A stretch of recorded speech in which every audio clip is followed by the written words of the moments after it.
السلام عليكم ورحمة الله وبركاته. dhegeystayaal kusoo dhawaada shabakada warbaahinta alyaqiin.com.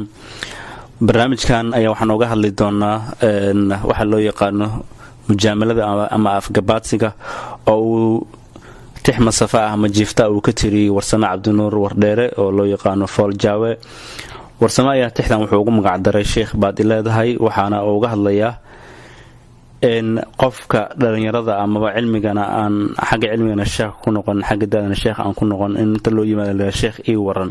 waxaana halkaasi magaci ama sharaftii uu lahaa sheekh ayaa hoos u dhacday, sida daraadeed ayuu wuxuu ka tiriyay masafadan.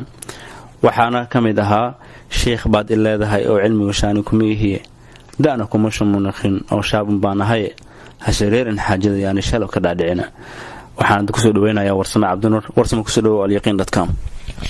bismillaah wasalaatu wasalaamu calaa rasuulillaah wacalaa aalihi wasaxbihi waman ihtadaa bihadih wastana bisunatihi ilaa yowmi ddiin. ama maa bacd, tixdaanu safada ama jiiftada ee la magac baxday sheekh baa leedahay.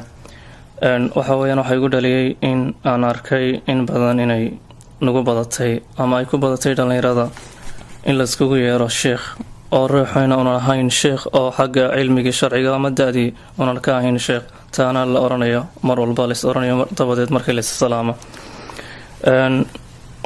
marka ilaahay naga daweeye bahashu in badan bay aad noogu badatay. waxaan xasuustaa in maalin goor galaba aan kulanay in la yiraahdo daahir aw daahir. marka dabadeed markuu islaamay ayuu igaga shanqariyay bahashii oo igu yidhi war sheekhow. markaasaan ku yidhi war sheekh maahi. marka waxaan soo qaatay 3 tudac oo ka mid ah tixdan oo ah sheekh baa ay leedahay oo cilmiga shaani kuma ihi, daana kuma shumuunaqin oo shaabun baan ahay, ha shariirin xaajada iyo shalow ka dhaadhicin. markaan umana doonayna waxaa la abuuro, laakiin markaan 3 tudac idhi ayay bahashiisii macaanaad. dabadeedna tixdii baan dhammaystira. marka tixdu waa sida tan: shiinleyda maasada waa aniga shaacir ku ahayne, ragunba ay sheegsheegaye kuma shidoodeene, oo shibaan oran lahaa sida iga shakaalmeene. shanqadheeda waa taanan maqal tan iyo shay waa leh, shangu iyo waxaan moogahay shaashaashe, shabax beena mooye waa anigaa sheekadeed dhigay. islaamnimadu waa sharaf shirka laga ilaalshaaye, iimaanku waa shay qalbiga shaabad kuu noqone, shiro weeye in adeer hadalkaad igu shubaysaaye. shaamareerinimayo afkaad shugax ka siiseene, qalbigaa shalow iidhi kolkaad igu shabaaxdeene, shaash weeye weedhaan lagu shifoonayne. sheekh baa i leedahay oo cilmiga shaani kuma ihiye, daana kuma shumuunaqinoo shaabun baan ahaye, ha shareerin xaajada iyo shalow ka dhaadhicine. sheekh waxaan idhaahnaa ninkay ciradu shaash cad noqotaaye, sheekh waxaan ku sheegnaa ninkay diinta shaadhiba e, waa hadla shaqshaqadii waxa aad igu shidaysaane. shida weye ruuxu wuxuu ahayn ku sheegtaane, anigoo shibanaha ah unbaad sheekha orataaye, waan sharaystay ammaantaad igu shishoorteene. shariif naasir iyo ragguu shiriyey iyo showladii caabidiinta u daahirkii shaacirhka ahaa, baadiyow sheekha inankiisa ayuunbaa sheegsheegaya shiina maanihii.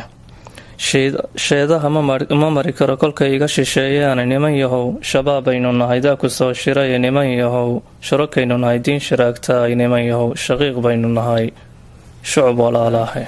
marka shariif naasir waa dhalinyarada aad kusoo halqabsanaysa ee inta badan adeegsata magaca sheekh miya? shariif waa cabdinaasir oo aad ka garanaysa. marka in badan waa ragga wuxuu ka mid yahay dhibsaday mujaamaladii afka baadsiga.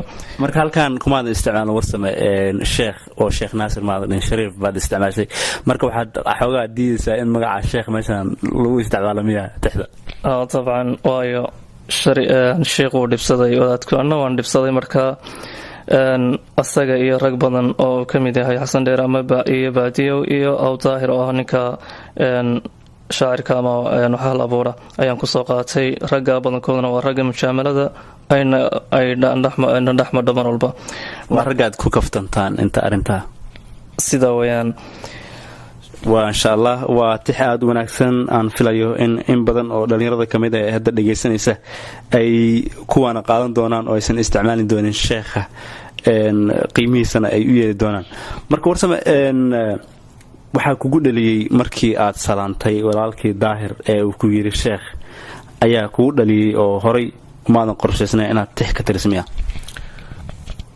sidaa waynaad sheegtay, kuma fakarayn marka maankumaan ahayn inaan maasa curiyo, laakiin markii bahashiina ay badatay, waayo ninaan horay ugu majaamalin jirin igu majaamaleeyay afgabaadsi aan ka dareemay oo ka shanqariyay bahashii.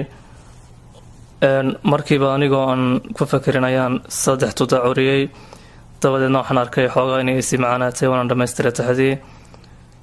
halkaas ayay marka waxaa jirtay laftirkiisa inuu ka tiriyey tudacyo oo iga jawaabayo oo igaga jawaabayay 3 tudac horey markaan sameeyey. marka tudacyadu kuugu jawaabay wax hadda ka xasuusato ma jiraan? hadda may, waayo mar hore ahayd waxaan ku idhahdaa ramadaankii ka hor 1431 hijrada bay ahayd, marka ma xasuusta ramadaanka hadda ahaa ee aan kasoo gudubnay 2010 dhamaanay. ragga kale ee hadda ayagana aad ku halqabsanayso waa ragga inta badan afgabaadsiga inta badan dhexmaro saad sheegtay? waa raggaas mar walba ragga isku soo celceliyay hadallada sheekh iyo waxa lamida iyo waxyaaba mujaamalaad oo maaragtay kasii waaweyn. subxaan allah, ilaahay markaa naga daweeya bahasho aad bay noo dhaawacday, marka in laga bogsan doono insha allah. marka waxaad tiri shariif naasir iyo caabidiin aw caabidiin, marka caabidiin waa isna dhalinyaradu ka mid yahay miya? aan mid ku dul istaagno. shariif naasir waa wadaadka cabdinaasir. raggu shiriya waxaan kala jeedaa raggu isku keenay maaragtay xalqada ama hareereynayay shawladda cabadiin. isaga hogaamiye waa macna dabcan. marka shawladda cabadiintuna waa ninka la yidhaahdo xasan dheere. aw daahirna waa ninka shaacirka ah oo sida ku cadba tixda. baadiyuna waa cabdiraxmaan albadawi. ragga dhammaantood mana soo wada qaadin, laakiin 1 iyo 2 baan ka soo qaaday si tixda xoogaa yadha anugu muujiyo. maasha allah. waxaan filayaa in badan oo dhalinyarada ka mid a inay dhegaysanayaan hadda. marka ma isleedahay in lagu waana qaato oo qiimihii uu lahaa sheekha oo qof kasta aan loogu yeerijin in meesha ay ka bixi doonto booskiisa la dhigi doono hadda wax ka dambeeya marka la dhegaysto ma malaynaysaa? insha allah waan rajaynayaa, adiga iyo aniguba inta dhammaanteen iyo inta kale way rajaynaysaa. marka koleyda bahasho haddii lasii wadood waxay tegaysaa xad ay gaadho sumca wariya. subxaan allah. waa saa horta aniga hadda kula hadlay aad baan u isticmaala, laakiin wax hadda ka bilowdo umalayma inaan sii wadi doono, waan joojinaya. marka waxaan filaya adinkana dhegaystayaal in aan joojin doono magaca ama qiimihii u lahaana aan u yeeli doono sheekh. waa sidaas koley sidaan wada doonayn insha allah inay noqoto. waa dhegaystayaal aad baa umahadsantihiin dhegaysiga aad dhegaysanaysaan iyo booqashada soo booqatay aan yaqiin dadkan. barnaamijka mid lama intaan ku kulmayno waxaan idinkaga tegaynaa assalaamu calaykum waraxmatullaahi wabarakaatu.